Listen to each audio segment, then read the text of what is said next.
Today I'm going to show you how to make a pork tenderloin.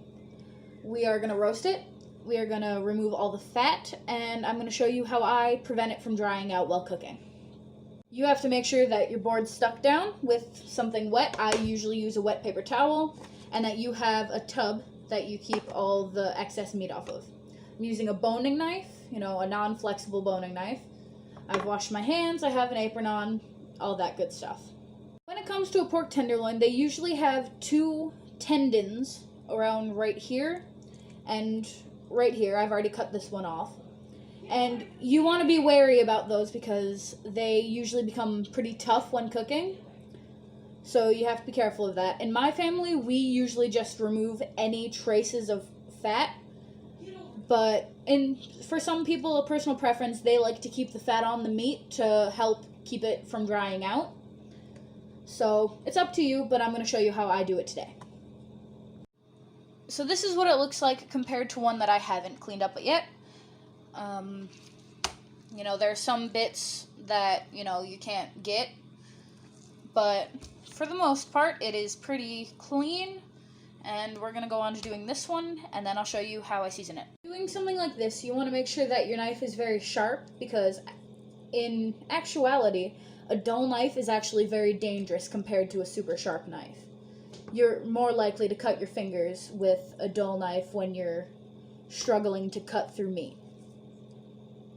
Be careful when butchering, because you do not want to take off a lot of the meat, because when it comes to these, when you roast them, they shrink down a lot. So you have to be very careful and try to get off just the fat. To do this, I usually use the method of pulling up on the fat and then doing shallow slices from above. This is usually just the natural seams of the membrane attached to the meat, like this. It helps you get as little of the meat as possible when you're taking it off.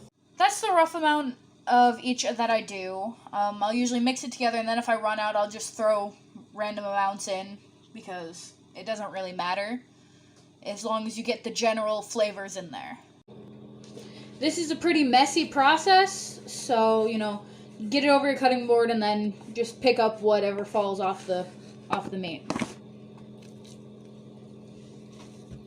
Make sure you cover almost every bit as much as possible. Whatever excess you get on your cutting board, you can just roll onto your pork loin. At least that's how I do it. Any missing spots, I'll just cover. Now, after we season these, we're going to pan fry them, get a nice color, and then we are going to wrap them and then put them in the oven. I'm preheating my oven to gas mark 6. Don't know what that is in Celsius because I'm American. But, yeah. So, yeah. See how it's completely covered? Usually don't want any missing spots because then you'll just get flavorless pork, and that's not fun. I'm going to do it with the other tenderloin, and then I'll get back to you.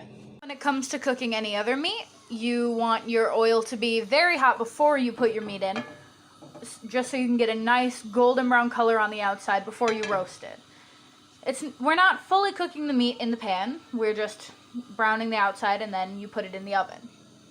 You get the whole tenderloin, brown one side, and then turn it until it's completely brown on the outside.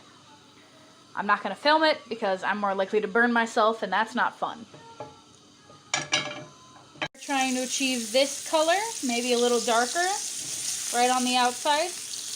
Now that you've browned the outside of the tenderloin, what you want to do is you want to completely encase it, the tenderloin in aluminum foil, and then you want to wrap the ends.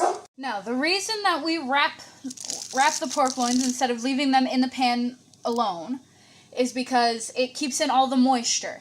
That's why we wrap it so tight. All the juices that come out of the pork, it will stay in the tube, and it pretty much self-bastes the entire time. What we're going to do is we are going to cook this for about 45 minutes and then probe it. But usually around 45 minutes, we'll make sure it's perfectly cooked. After making some sides, we have corn and carrots and mashed potatoes. We have our pork loin.